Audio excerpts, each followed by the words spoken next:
So we did a video a couple weeks ago about 3 potential surprise veteran cuts for the Minnesota Vikings as they look to trim the 53-man rooster heading into the 2020 season. And we outlined Shamar Stephen, Ben Gideon, as well as Tajay Sharp. So here we are.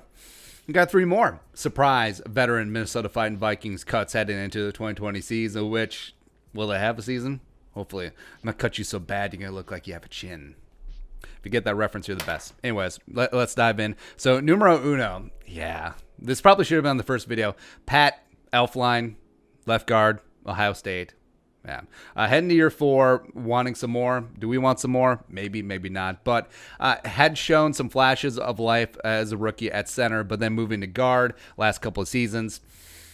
Yeah, and frankly, it would be surprising. I mean, obviously the Vikings fans are rooting for it, but it would be surprising in the fact that I don't think the team actually would do it. You know, with the truncated offseason, coaches do like incumbents. I think that greatly favors Pat Elflein, as well as Spielman would have to admit failure here. I mean, Pat Elflein, 3rd-round pick a couple years ago, is like Spielman would have to fully admit that the Pat Elflein experiment was bad and didn't work out, right? So, but if the Vikings, if they want to make a move, I mean, Spielman could totally redeem himself if he pulled off the Joe Thuney trade and could help free up a little bit of cap space to facilitate that with Pat Elflein. So Pat Elflein is due to have a $2.38121 million cap hit in 2020. Only $234,000 of that is dead via his prorated signing bonus as a rookie. So that would free up $2.147 million, which would certainly help work things out with Joe Thuney. Yeah, and also it makes too much sense. And maybe Oli Udoh, maybe Dakota Dozier, maybe even Brett Jones, or hell, Riley Reif kicks into left guard when Ezra Cleveland's at left tackle. Or even though I'm not a fan of it, but Ezra Cleveland getting him on the field at left guard, maybe it'll work out. Sure, why not? Next up, surprise veteran cut numero 2 for the Minnesota Vikings heading to 2020, Ameer Abdullah. Now, I could see it, but also I would prefer to hang on to 4 running backs, especially since the Vikings are going to be such a run-first team. But 27 years old, former second-round pick out of Nebraska. He did carve out a nice niche role as a running back 3-4, as well as kick returner, playing some other special teams as well. Had 38 touches last year for 203 yards and a touchdown. Also averaged 25 yards per kick return on 13 return opportunities. So, again, it would be a surprise because he's a rugged veteran as well as he's cheap. 1-year deal, $910,000 with 137.5K signing bonus. 887,000 cap hit would free up 750K by cutting him. Fully bare bones, veteran minimum deal. I think he is great value. And if the Vikings, like we said, want to be a run first team, it would make sense, especially with the health and durability questions of Dalvin, even Alexander Madison to a degree, of hanging on to Ameer Abdullah. But say Tony Brooks-James, who's a second-year guy, former UDFA, he comes in, he looks pretty impressive, but also he's slightly younger as well as slightly cheaper, maybe there, as well as Mike Boone clearly established himself as a running back 3, which I think he is, where if it came down to it, I think Boone would be running back 3, I think Abdullah would be running back 4 pretty clearly, as well as perhaps rookie KJ Osborne, 5th-round pick out of the U, absorbs all the kick return duties, so check all those boxes.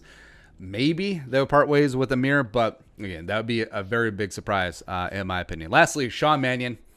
This one, it would be a surprise because, like we said, coaches generally do like veterans. They do like incumbents. They are very conservative in nature when it comes to roster spots. But say the Vikings are impressed by Jake Browning year 2, which we hear that they are, and they do take a shine to Nate Stanley, a 7th-round pick, gunslinger out of Iowa. I mean, it could be possible. I mean, what would be the point of Sean Mannion? Because say the Vikings' plan is if anything happened to Kirk Cousins, full-on alien abduction, let's just tank, right? Let's just see if we can get high enough for Trey Lance or Trevor Lawrence or whatever. So what would be the difference between Sean Mannion, which, again, if Kirk Cousins was abducted by aliens, Sean Mannion's probably going 4-12 as starter of the Vikings over 16 games. What would be the difference between him and just rolling the dice with Jake Browning? Because say Jake Browning falls flat on his ass and the Vikings go 3-13, 4-12. I mean, that's fine. Then you know. But what if he actually has a little bit something to him? What if he leads the Vikings to a surprising 9-7, 10-6 type year? He doesn't go full Kurt Warner on the bit, but you have enough potential where you feel confident in him going forward as at least a QB2 or potentially as a trade pawn down the line. That's kind of nice. Whereas But if Kirk Cousins was abducted by aliens and you start Sean Mannion, you learn nothing. You learn absolutely nothing. So he's on the same exact deal as Ameer Abdullah, a $910,000, $137, $500 signing bonus would free up $750K by cutting him. So I don't know. Again, there's a lot of moving parts, and also it's a big if they're fully in on Browning as QB2, if they're fully in on Nate Stanley as a practice squad guy, or potentially even keeping him on the roster due to coronavirus. But also, yeah, even with a weird offseason, I don't think there would be a huge demand. I don't think there would be a huge land rush around the league to just sign up Sean Mannion. It's like, oh, he's free. We got him. Ladies and gentlemen, we got him. No, it ain't gonna be like that. So he could be your de facto emergency couch quarterback, akin to what happened with Sean Hill a couple years ago when they're just like, all right, Sean, we're gonna let you go, but stay near the phone in Olathe, Kansas. We'll don't call us, we'll call you. Could do the same thing with Sean Mannion. But that's it. Those are 3 more potential veteran surprise cuts for the Minnesota Vikings heading into 2020 camp. What are your thoughts? Let us know in the comment section below. Subscribe for daily Vikings takes. Want to support the work? Pull us up on the Venmo. But until next time, Skol, production value.